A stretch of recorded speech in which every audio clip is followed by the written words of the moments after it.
Whew, long walk. All right.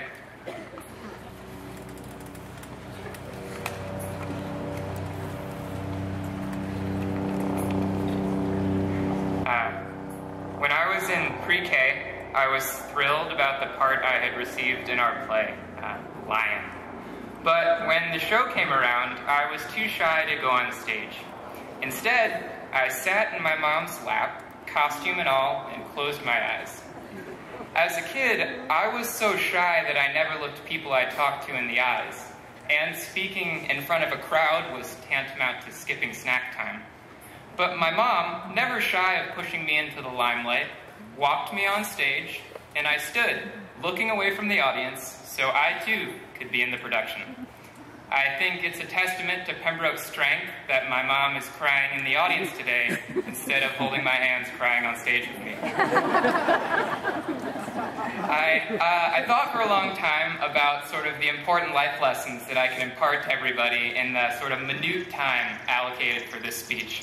My time is probably already up, but since this is really my last shot at getting a bang for my tuition money's buck, I may go a little bit over. One of my classmates asked me earlier this year, why don't you do more Pembroke stuff?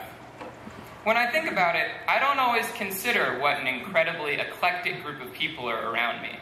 I think about me. Because life is a myriad of little experiences all about me. And in my own little microcosm, I have the freedom to be incredibly self-involved. Here's an example. I love Spaghetti Day. And when I go to lunch, it's easy to shout, "Oh, hey, Andy, I have an important question for you," and cut the entire lunch line. Or I can think about the quiet girl in front of me, who might even be hungrier than I am, because she skipped breakfast this morning to help out her sick little brother. A lot of the freedom that people think about when they think of senior years, the freedom to party, to choose a college, to spend more time helping the community, and the freedom to skip classes and homework. And I have done all of those things, much too liberally to admit in front of so many people who hold the power to take away my computer for the weekend. But, as David Foster Wallace said, the really important kind of freedom involves attention and discipline and being able to truly care about other people and to sacrifice for them over and over in a myriad of little, unsexy ways every day. See, for the longest time, Pembroke identities have been figured out in my head and everybody else's.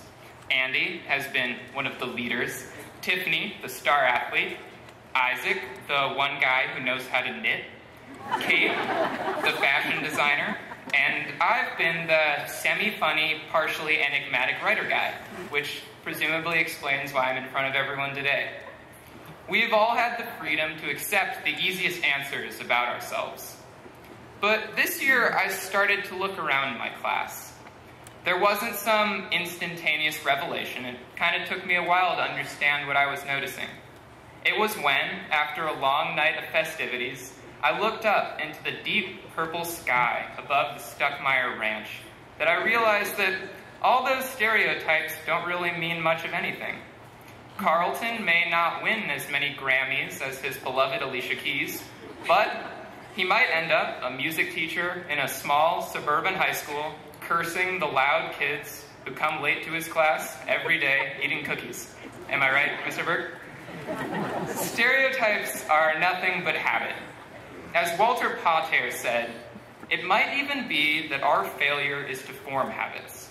For a habit is relative to a stereotyped world, and it is only the roughness of the eye that makes any two persons, things, or situations seem alike.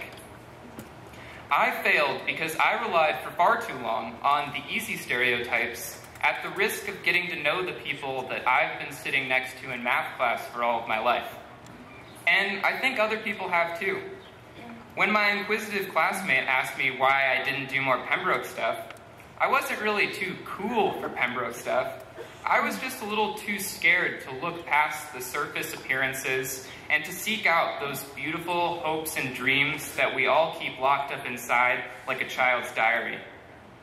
It's natural to assume that our own problems are singular, But the truth is that everybody is sad about leaving their families and their friends and their homes behind, and anxious about nearly every aspect of the future.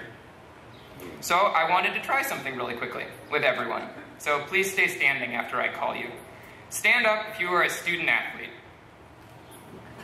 I thought that would get a lot of them. Stand up if you skipped every Pembroke dance that you could.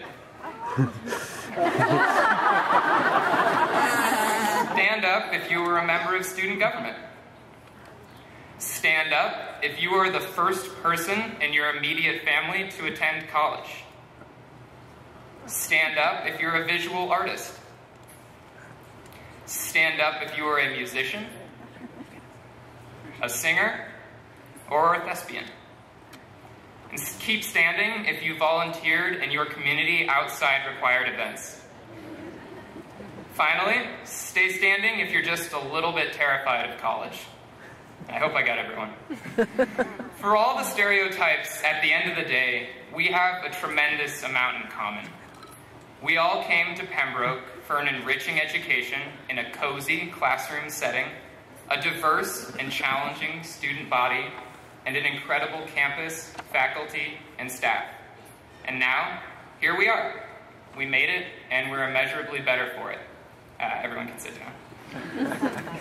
And the talent that we all have won't be changed all that significantly by where we go to school.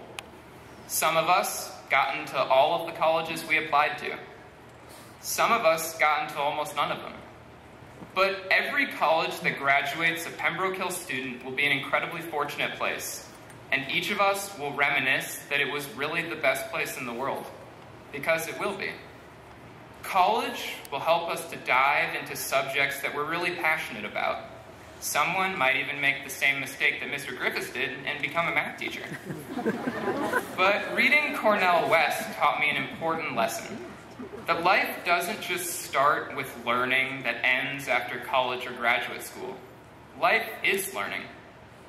And just like Plato said, the unexamined life is not worth living. And I promise that citing a frequently cited ancient philosopher isn't the end of my speech. What Plato didn't clearly explicate, and my much wiser classmates inadvertently did,